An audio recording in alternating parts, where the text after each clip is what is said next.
This right here is the best bang for your buck Ram. I'll include a link to the Karl Malone Ram and Hebers website in the description down below. I'll also include a link to my car buying guide. Let's get right into it.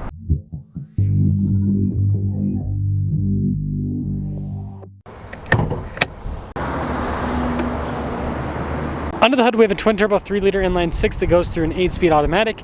Fuel economy is 18 around town, 24 on the highway, with power outputs being 420 horsepower and then 469 pound-feet of torque. I'm trying to hit 500,000 subscribers before the end of the year. I'd really appreciate it if you'd help out with that. We've got our new 1500 Hurricane badge there on the side, and then for the rest of the hood, not much is happening. You get nice LED headlights, and then we've got the Ram logo finished in chrome there, front and center. This comes with fog lights as well as recovery points and a painted bumper. All of that trimmed together makes this look a bit more premium. Tire wheel setup is 275 by 55 by 18, and note that we've got nice body painted fender flares around those wheels. More chrome badging on the side, stuff like the door handles are painted to match. This truck is coil sprung in the rear.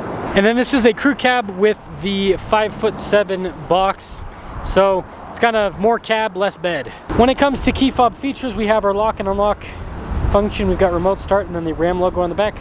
Now the tailgate itself is dampened, so it does slow lower. This truck does need some bed liner, but other than that, there's not much else to talk about. I mean, the tailgate itself is light, so that's great. And then you got the chrome Ram logo there in the back. More basic tail lights. You've got the bumper switcher body painted, parking sensors, and nice dual outlet exhaust tips. That will cap things off for the exterior. Let's now check out the interior. There's some cloth trim, there's some stitching too with the door panel, so it looks a little bit more upscale. The seats also have kind of a more premium looking cloth trim on them. Legroom in the back's good. We also have a storage pocket. We've got some cup holders as well as vents, and then this does have the buckets on either side for more storage. Let's now check out the front. Blind spot monitoring with the mirrors. They also have a power fold-in function. The front two windows are automatic. You've got acoustic glass, by the way, for the front, and nice trim in the door panel. Payload on this is 1,646 pounds. Cloth with the front seat, and it is power adjustable with lumbar support. The passenger seat's manual. This truck is also equipped with power adjustable pedals, and then you can see automatic headlights with the fog light and cargo light control. Let's fire it up. Soft touch trim all around the steering wheel, and you've got practical controls on the front face like your adaptive cruise control, gear limiter. You got controls for the center, and there are radio controls on the back of the steering wheel too.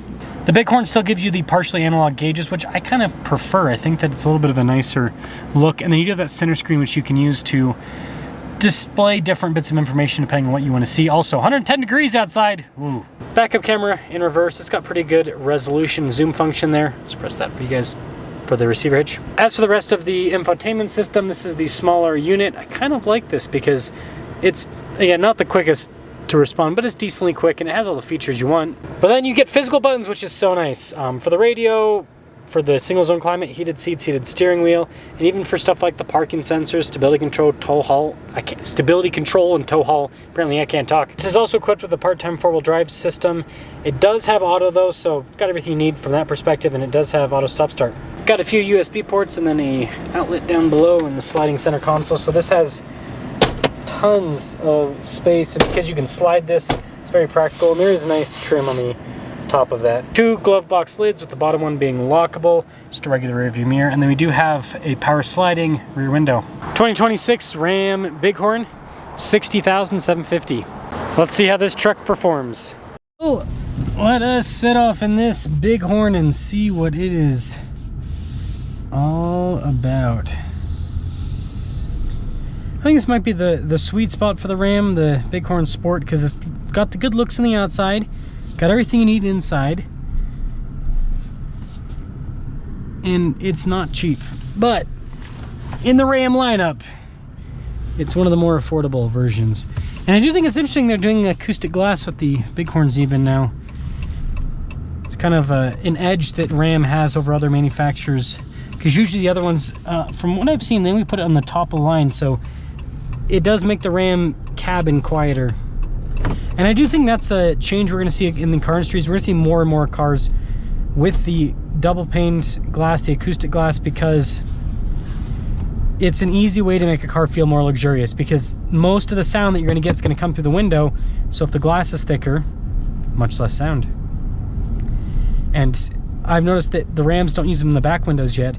I bet that'll literally be an update for like a new, you know, a new version of the Ram trucks. They'll be like, oh, the windows are acoustic glass now. So you'll have thick glass throughout, and then it'll make the newest one sound even, or have even less sound rather. So then they'll, excuse me. So then they'll be able to say, oh, it's even better. It's even quieter. We could have put the thicker glass in the old one, but we wanted to wait. So you have to buy the new one, right? The automaker's purposefully holding stuff back so that you got to buy the newest one.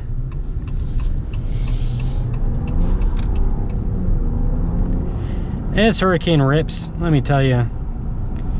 It's got a good low end, it's got a good top end, it's smooth. Doesn't sound the best,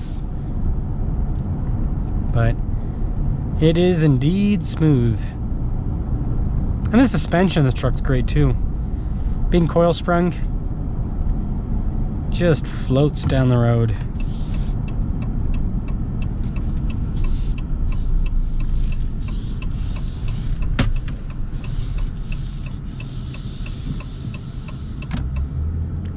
You look at that, just, and even if you have to go up to higher RPMs, it's such a smooth powertrain that it's like, I don't care. One of the best turbo powertrains in terms of the performance out there by far. It's very impressive.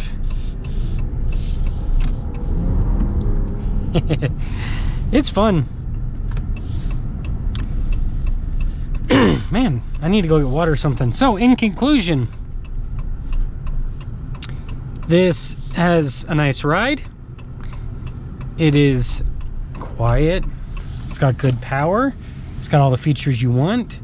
It's not cheap, but it's less expensive than other Rams, and so it's kind of like, like I said, it's the best value in the Ram lineup right now. I think, at least. Someone stole my parking space. Guaranteed. Yeah. It's like that episode of SpongeBob. You stole my candy bar. Sometimes life's like that. Let me guys think about the Bighorn Sport, but I think this is kind of like the best bang for your buck Ram, kind of the best value in the lineup.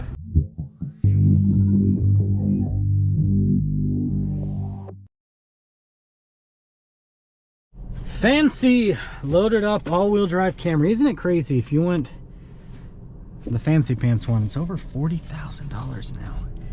And hopefully now you guys can see why I like those Crown Signias so much, because yeah, obviously it's more money.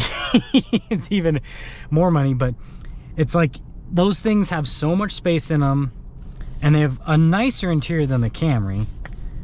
You know, Camry build quality is pretty good, but yeah, those have a nicer interior than the Camry. And you know, yeah, for like 10 grand more than this, you get, I don't know, a lot more car.